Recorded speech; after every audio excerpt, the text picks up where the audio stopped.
I think we have to move to our next speaker, Chris Roberts and Jayne Goodrick. So the floor is yours. Good afternoon. Thank you for the invitation to be here. I'm Jayne. We are married, but we have different surnames because that can sometimes give us the pincer approach when we're in a room where we sometimes need to influence a little bit more than they're allowing us. We're very honoured to be here today, and we're very grateful to the work that the IMI has been doing regarding patient involvement over the years. It's a fantastic resource for everyone. And I think what you're going to hear today, I've had to reevaluate what I'm going to say because I can only endorse everything that Jan has said and that Jayne has said. So I hope I don't repeat some things, but if I'm repeating them, it's because they are working. We are here as Patient Advisory Board members for RADAR AD. RADAR AD is Remote Assessment of Disease and Relapse, Alzheimer's disease. I believe there were other studies into multiple sclerosis, but ours is in Alzheimer's disease. And the reason we're part of that group is because Chris has a diagnosis of mixed dementia. He has vascular dementia and Alzheimer's. Yeah, and we were asked to take part in this through the European Working Group under Alzheimer's Europe, who've been heavily involved in a lot of the IMI projects. And the European Working Group, People with Dementia, was started in 2012 and has just grown and grown. And we take part in so many projects now, led by wonderful facilitators and project leaders, Anna Diaz and Diane Gove. And the European Working Group of People with Dementia, as Chris said, is facilitated by Alzheimer's Europe. And as Chris said, it's been going since 2012. And the experience that the people Chris has mentioned bring to the table is invaluable. So when a research study like RADAR AD comes along, already they're dealing with, they are in the hands of people who understand dementia, who can actually help them to understand and to facilitate getting the best out of the patient advisory board.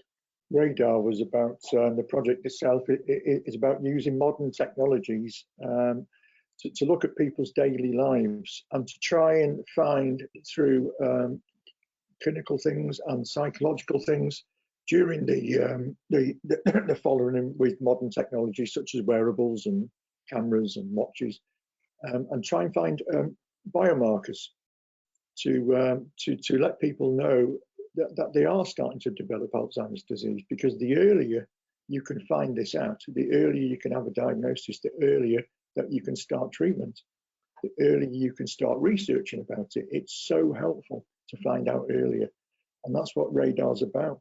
And RADAR came to us at the very beginning. We've been involved from the very beginning. Excuse me. And to be fair, it's been quite a pleasant experience because they've listened. Been very transparent and very honest, the group and the researchers, and it's been a very good experience. Yeah, it has. It's been extremely collaborative. The phrase tick box was used earlier. It definitely was not a tick box exercise. What the researchers brought into the room was respect for the lived experience of the people in the room. Now, RADAR, Remote Assessment of Disease, is exactly what it says. By using wearables, by using devices in the home, even one of the devices was a camera attached to somebody's chest. These are able to pick up subtle differences, as Jayne said earlier, subtle differences in gait, perhaps. And the core study participants can be of MCI or very, very early stage Alzheimer's, so that as things change, as things progress, we may not notice it in a day-to-day manner, such as, you know, all of a sudden you find you're doing something, but you don't know when you actually started doing it. The hope is to pick up these markers so that it's picked, the progression of the disease or the symptoms is picked up earlier, so that interventions can be put in place. And it may not necessarily be just medical, it can be putting systems in place or bringing in an occupational therapy to help. If somebody's having trouble with a particular item, for example, in the kitchen, which can be assessed by these remote assessments, then an OT can go in and help that person to remain independent. So these are all the ultimate goals of the Radar AD study. And they came into the room with absolute respect for the lived experience, not only of the people living with Alzheimer's disease, but also the supporters, the carers, the wives, because it is very much a joint effort. When somebody is given a diagnosis of dementia, it's not only given to the person. If you want to know about experiencing Alzheimer's, then you speak to me. But if you want to know about living with Alzheimer's, you speak to Jayne. And we all bring our own experiences to the table, and every person with Alzheimer's disease has a different experience based on age, income, where they live, the severity of the disease. So to have a group of us all sharing our experiences is so helpful, and to get us in from the beginning saves so much time for the researchers, because they get it right at the very beginning for everybody. Because there are various types of dementia that can affect various different areas of the brain, but Alzheimer's is global, which is why people show so many different types of symptoms. You know, the most common being short-term memory. Chris's memory is still very, very good, and he's been diagnosed now for 9 years.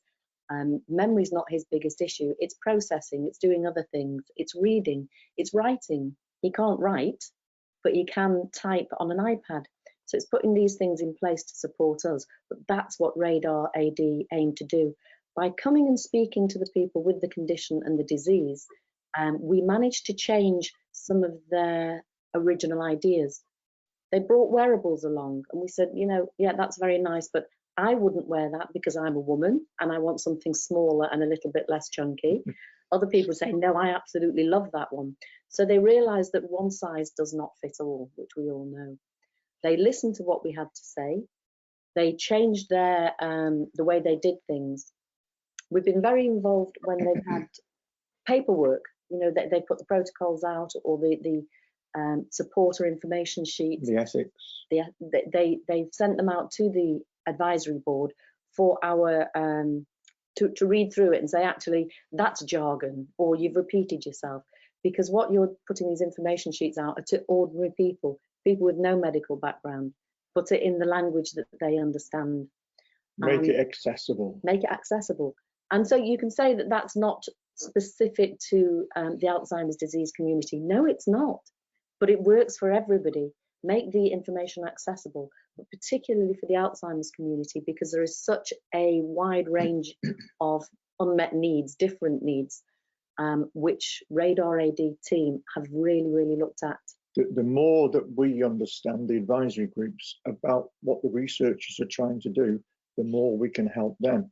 And the more that they know about, as in this case, dementia, Alzheimer's disease, the more they can help us. So it's a win-win situation, as long as you're honest and transparent and don't make assumptions. I learned early on that I'm not just a person living with dementia.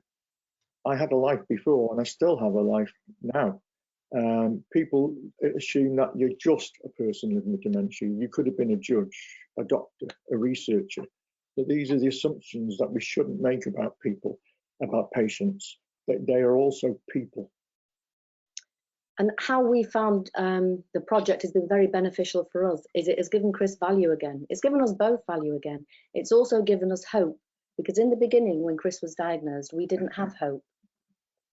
No, and this is what research has given us. It's given us the hope that we needed. It's the incentive that we need to live alongside this illness. So research was where we found our feet again after being devastated by Chris's diagnosis. And to be involved at the public involvement stage is taking it to that step further, because you are involved in moulding the research. Some of the benefits that can be seen by involving people early is you can take us to the ethics committee, particularly in the dementia field. Everybody is very scared of, oh, well, what about consent for the person with dementia? Will they understand? Will they be able to comprehend what's being asked of them? But if you take somebody with dementia into the ethics committee, with that person can tell the committee themselves. So a lot of the fear, the stigma, we need to break down. And this public involvement, particularly with the team, Radar AD has really been breaking that down. That's a real benefit for everybody. And the feedback has been awesome. We get feedback on a regular basis, and we know then that we're going on the right track. We know that we are making a difference. And some of the best feedback I've had is one of the things we said to Radar AD was, please don't just take the information and go away. Let us know how it's helped. Let us know how you've used it and what changes you've made from that, which they did. Now that has been very, it's given us very much, we know that our contribution is valued, but the knock-on effect of that is that our advisory board said, but also don't forget the patients. Give the patients, sorry, the study participants, give them this feedback as well. Give them the feedback along the way. And what they've found is the retention has been higher as a direct result of giving that feedback to the patients. So don't just treat the patients as a study cohort, as a study participant, But part of the team. but part of the team. By giving them the feedback as to how the study is going, it gives them some ownership, some more commitment, and it's worked. It's helped the retention. So I just want to say thank you to everyone who does anything for anyone. Yeah, we really appreciate it. We really need it. But you do need to listen to us, because we are the ones that know what it's like living day to day with Alzheimer's disease, or you'll hear from the different patient communities that we've heard from Jayne, we've heard from Jan, and going forward. Work with us, not for us. Thank Thank you. you. What a fascinating story. Thank you so much for sharing it with us. I have many points, and I hope we will have sorry, it's